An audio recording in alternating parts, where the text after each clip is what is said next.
ఇదే ఏమి విత్తనం అది?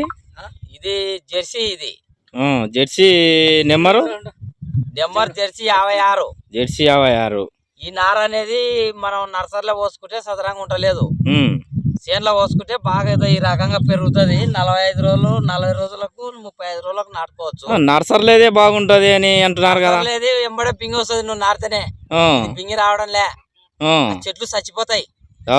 చేను చచ్చిపోతే ఏరుకుళ్ళు వచ్చి సగం చేను చచ్చిపోతుంది, ఇబ్బంది పడతాం. దీంట్లో ఉంటే మన చేనులో అయితే ఒక చెట్టు తావదు.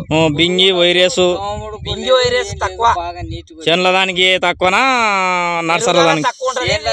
బాగుంటది నార, పెరుగుదల తక్కువ ఉంటుంది, బాగా నీట్ గా వస్తాయి ఆకులు. ఇది ఏం మందు ఏం పెద్ద చేనులేదే చూడు, లావు వస్తుంది.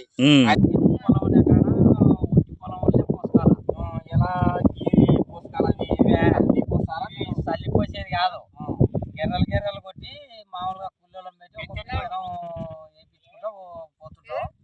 5-6 గెర్రలు కొట్టి మళ్ళీ ఇంటికి జరిగి మళ్ళా గెర్రలు కొట్టి మళ్ళీ పోసుకుంటా, ఆ విధంగా పోసుకుంటా పోతారు. ఇది పోతే బాగా అనేది కాడ అనేది నీట్గా వస్తుంది. కొంచెం పెద్దడి గ్యాప్ ఉంటుంది, పెద్దడి గ్యాప్ ఉంటే నార అనేది బాగా వస్తుంది.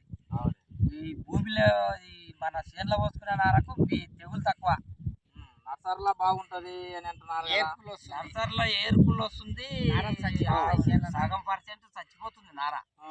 అది హైబ్రిడ్ మొక్క లెక్క ఉంటది కదా, ఆ ఎరువులనే వేరుకుళ్ళు వచ్చి తెరకొచ్చినప్పుడు బాగానే ఉంటది.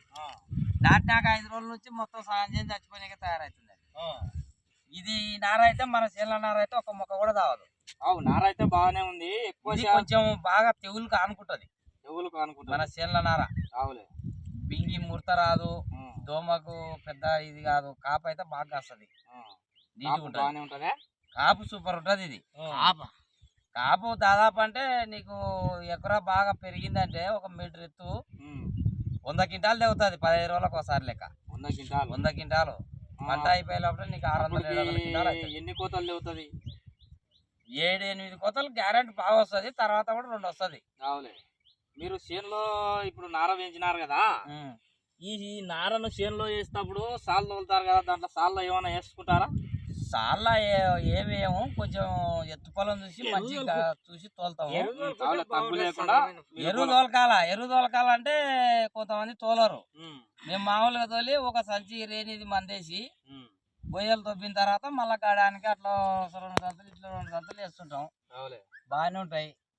10 రోజులకు ఒకసారి వేస్తే బాగుంటుంది. మంద అదే పని చేస్తే కూడా తినలేదు. అది 10 రోజులకు ఒకసారి 2 సంతులు లెక్క ఎకరాకి వేయాలి, బాగా వస్తుంది పంట. కాపు బాగానే ఉంటుంది. తగ్గు పొలం అయితే ఉండవద్దు. తగ్గు పొలం ఉంటే కాయ కుళ్ళిపోతుంది. వర్షాలు ఎక్కువ పడినాయంటే ఇంకా ఏముండదు, నువ్వు ఎక్కడ మిట్ట ఉంటే అక్కడ మిగిలిపోతుంది, కింద ఉన్నది చచ్చిపోతుంది. మిర్ర పొలం లెక్క బాగుంటది అనుకో. మిర్ర పొలం బాగుంటది, చేనులో దాకాల నార అయితే చేనులో దాకాల బాగుంటది, సూపర్ ఉంటది నార. ఇదో ఎట్లా వచ్చింది నార, కాడ గీడ బాగుంది, కాడ గీడ సూపర్ ఉంటది నార. దీనికి నాట్యమంటే తెగులు ఎక్కడ ఉండదు. ఇది కాడ చూపి, కాడగో బాగానే ఉంది. బెత్తడి గ్యాప్ ఉంది, బెత్తడి గ్యాప్ పోసుకొని ఒక్కొక్క విత్తనం పోసుకుంటూ వస్తాం. లైన్ గా పోసినారులే, బెత్తడి ఉంది గ్యాప్. లావుంది చల్లకూడదు, ఇది అయితే లావుంది. చల్లితే అసలు పనికిరాదు విత్తనం. చల్లినేది కాదు, గెర్రలు పోసినారు. గెర్రలు ఉంటది, బెత్తడి ఉందిలే. అది గ్యాప్, అది బాగానే ఉంది. అట్లా పోసుకుంటే బాగుంటుంది నార. అయితే చేనులోనే పోసుకోవాలి, అయితే చేనులోనే పోసుకుంటే బాగుంటుంది నార. నర్సరీలో పోసినది అంత బింగి వస్తుంది, వేరుకుళ్ళు ఎక్కువ వస్తున్నాయి దాంట్లో, వేరుకుళ్ళు ఎక్కువ. ఇదే చూడు, ఒక మొక్కనైనా చచ్చిపోతుంది దీంట్లో. లేదు బాగుంది నార అయితే. మళ్ళా అదే నాడతారు నార అయితే నువ్వు 2 బెడ్లు వరకు కూర్చుంటే మళ్ళా 1 బెడ్ పడుతుంది నీకు నాటనికే. 20,000 నుంచి 30,000 అవుతుంది 30 ఎకరా నాటుకునికినే. చేనులో అయితే నీకేంది 8,000, 6,000, 8,000, 10,000 అవుతుంది లాస్ట్ నువ్వు విత్తనం మోసుకుంటే.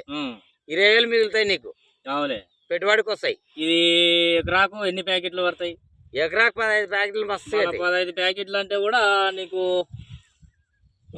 ఎంత అవుతుంది? 15 ప్యాకెట్లు 550 రూపాయలు అనుకుందాం. 11,000 ఆ మధ్య అవుతుంది. నర్సరీలో అయితే 25,000, 30,000 వరకు దొబ్బుతుంది. 30,000 దొబ్బుతుంది, మళ్ళీ చచ్చిపోతుంది. అది మొలక మొలిసినాక కొట్టినాక కొన్ని రోజులకు చచ్చిపోతుంది, నిలబడతలేదు. కావులే. ఫస్ట్ బాగుండే అని ఈ మధ్య ఎందుకో నిలబడతలేదు, వేడికి చచ్చిపోతున్నారా అట్లా. దీంట్లో పోసుకొని చేసుకుంటే రైతులు అందరూ బాగుంటుంది టయానికి. వీళ్ళు ఏదంటే ఇక్కడ పోసుకోలేక రాదని చెప్పడము, ఆడ పోయి ఇచ్చడం, అవి సన్న మొలకలకు వాళ్ళు మందు కొట్టి ఇది చేస్తున్నారు కాబట్టి తొందరగా ఈ రోగాలు వస్తాయి దానికి. దీనికి ఎక్సలెంట్ ఉంటుంది, ఏం కాదు. మందు కొట్టి